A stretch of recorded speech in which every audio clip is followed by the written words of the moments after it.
Hi, I'm Nico Valdez and I'm running for the CPH representative to the USC. So what motivated me to run for this position? So ever since first year, I served as Freshie Assembly Councilor in the whole university. And after that, I also served in different committees, in different projects of the College of Public Health. And doon ko na-realize na kailangan magkaroon ng more student-inclusive council and kailangan natin makapag-establish ng two-way communication. Unlike dati na one-way lang na receive lang tayo na receive, why not this time, let's let our voices be heard. And yun nga, magkakaroon tayo ng two-way communication.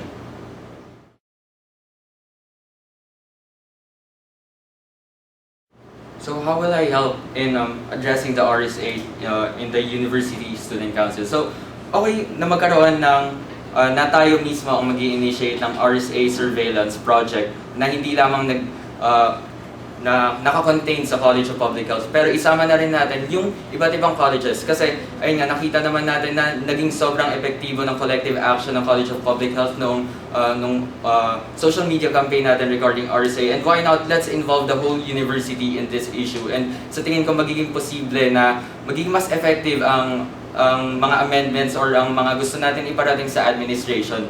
Dahil yun nga, buong UP Manila ang sumusuporta sa hangaring ito. At RSA Surveillance Project, parang bilang CPH representative to the USC, pwede ako mag-head ng babantayan natin kung ano ba ang progress na nangyayari sa pag-push natin ng amendments sa RSA.